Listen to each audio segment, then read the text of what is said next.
Hey fellow fishing fanatic. So you're thinking about buying a new rod, but you have no idea where to begin.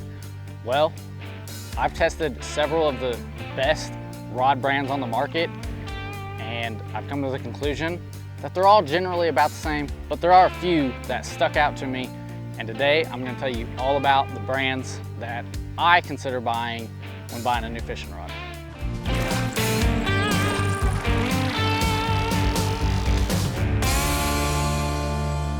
So the brands that I generally consider buying are Falcon, Garcia, Lews, and Fitzgerald. Now there's so many other brands like St. Croix that makes really good rods. I've just never actually got to fish with them. I've had them in my hands and played with them like at the store or whatever, but I've never fished with them, so I can't speak on those.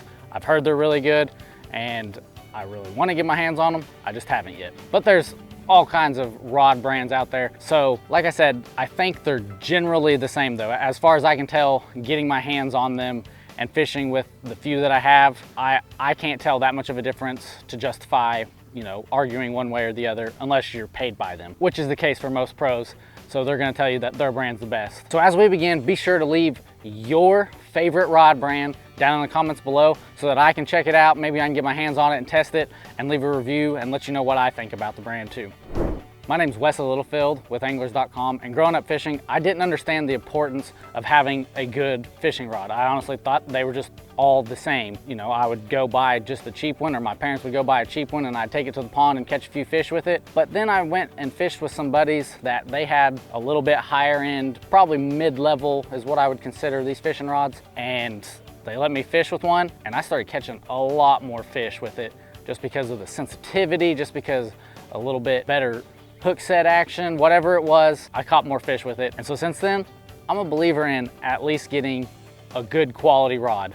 And so today, that's what we're gonna talk about, is getting good quality rods. What's the best rod for a reasonable budget? Now, most of these rods that I'm gonna talk about today are in the $100 range. So if you don't wanna spend that much, you can still get a pretty good rod, but generally, I'm not gonna buy a rod that's about less than $100, just because then you start to suffer in either the quality of it, the materials aren't as good when they build it, or the sensitivity isn't as good. Just have a lot of factors and benefits that you give up when you choose to go lower end. But all the rods that I have here are about $100 or more expensive, so it should give you a good idea of what to expect when buying a rod in that price range.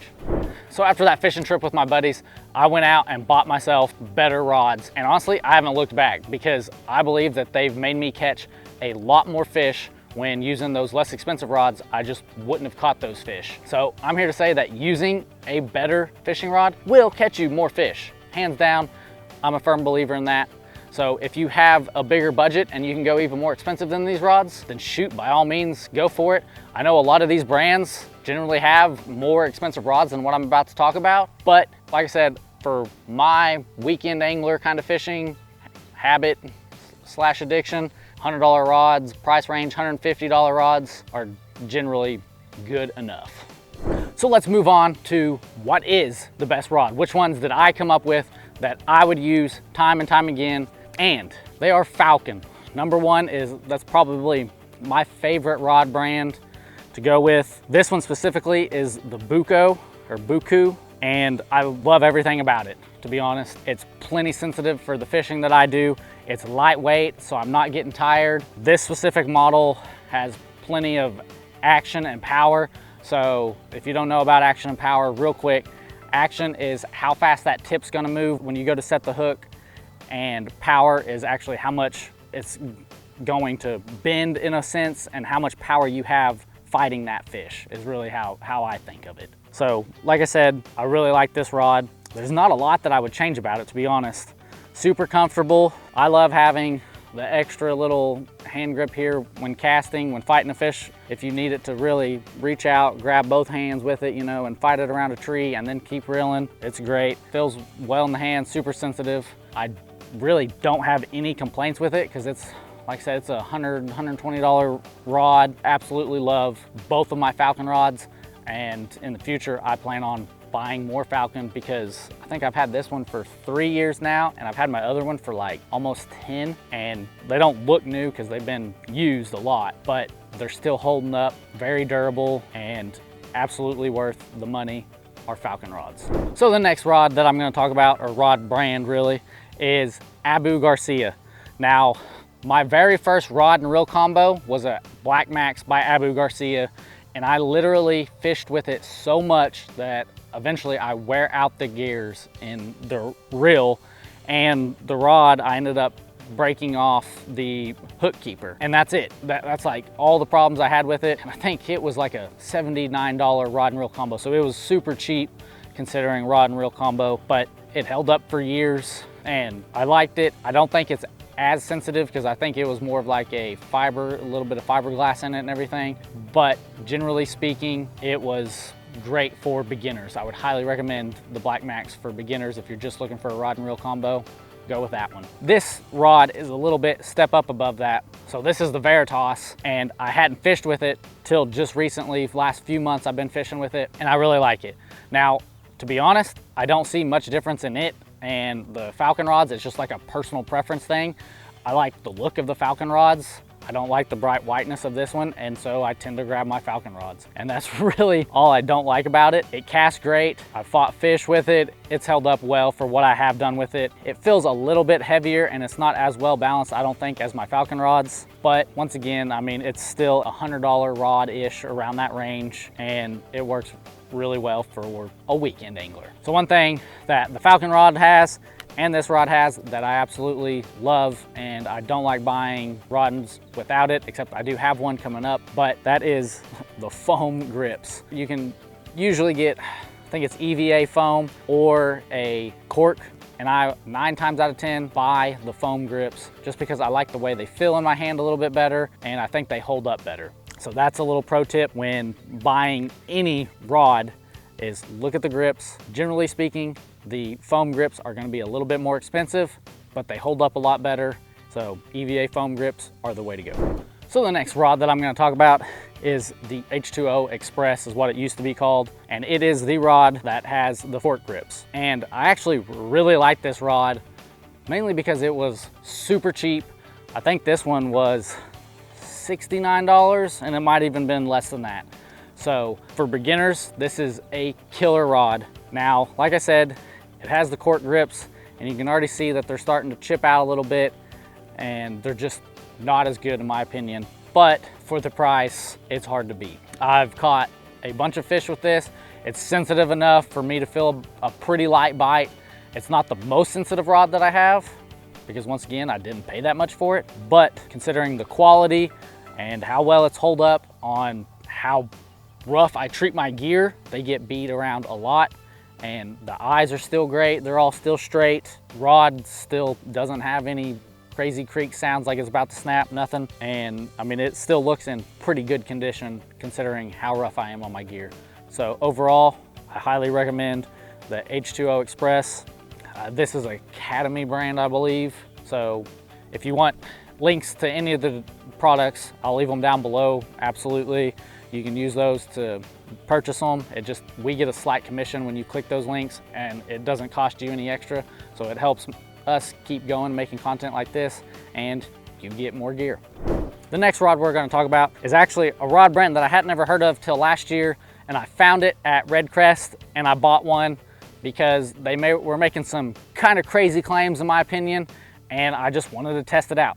Now, it's actually probably my most expensive rod because I think this was about $150, a little bit more expensive, but it's also a spinning rod instead of a casting rod or a bait caster. This one's a 7.6 medium heavy, and I gotta say, I've been fairly impressed with it. Considering it's my most expensive rod, I think I'm just a little bit favored to it because I spent more money on it. So it's one of them things that I spent the money, so I better like it. But the unique characteristic that caught my attention and that I'm still honestly up in the air about, and I've been fishing with it for about a year now, and that's their microwave technology.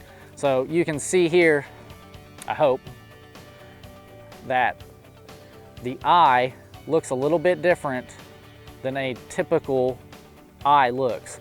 You know, a typical eye isn't gonna have this top part up here, and this is called their microwave eyes. The big eye down on the bottom just has another little eye about the size of a typical bait caster, and then the rest of the eyes look like bait caster eyes. And what this is supposed to do is eliminate line twist.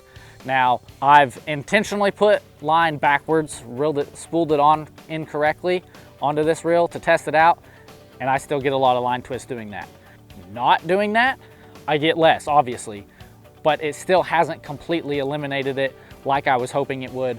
So I would say that, you know, it might help with it, but you're still gonna get it, especially when you fish, you know, lightweight lures that have a little bit of twist, like, you know, if you're fishing a spoon or you're fishing a crankbait and the hook gets hung up and it just spins in the water as you reel it back. There's all kinds of stuff that it's still gonna get line twists, but their claim to fame or whatever generally helps a little bit, I would say. Now, is it worth the extra money? It's kind of up to you. So the last rod I actually don't have with me, but I have a reel from the brand. So I bought a Lews rod and reel combo. I was pretty impressed with it overall. It was a really inexpensive one. So I probably spent like $69, $70, somewhere around that range on it. I wasn't blown away by it by any means, but the rod quality, it was there. And Lews is just another brand that I've trusted and I do trust. Like I said, I love their fishing reels and I haven't had any problems with their fishing reels. I've fished with them for years and years and years, and I expect the same from their rods. Now, granted, I ended up giving that rod and reel to my mom to fish with, and she loves it. It was just a little bit too small, too light for me. But overall, I was happy with it, and the fact that it got the job done when I needed it to. Probably should have kept it just because it gives me another option. But like I said, she loves it. She obviously doesn't fish as much as me, but she still fishes a lot, and it's still holding up. You know, her and my dad travel with their kayaks, same kind of thing, and they put all their rods in a rod box on the trailer, so it bounces down the road a little bit more, and it's still held up pretty well. So Lews is another brand that I would highly recommend for beginners and intermediates. So through the years, I've fished with a ton of different brands. Like I said, a lot of them have been just the super cheap brands, like you go to Walmart and grab the cheapest thing you can get, and some of them have been a little bit more expensive.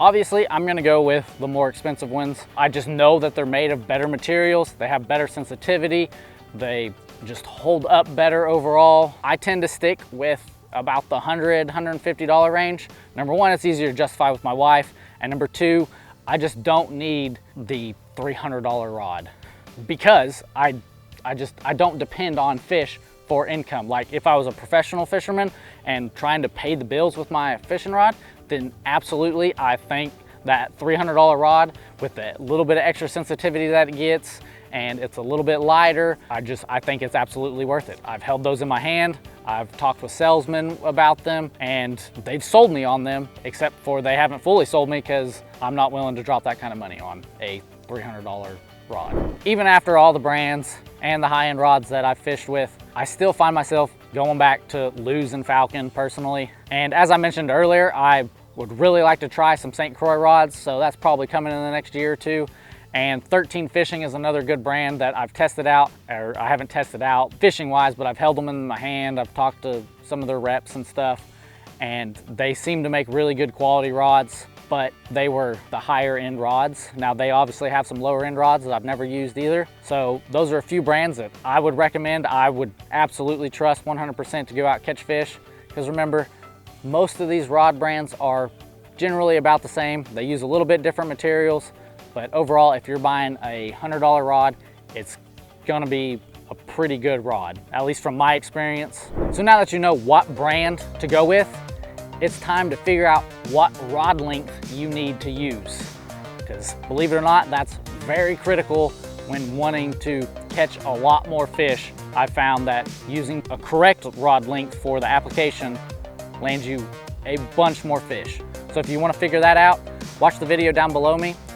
And until then, I want you to always remember that education is important, but fishing is essential.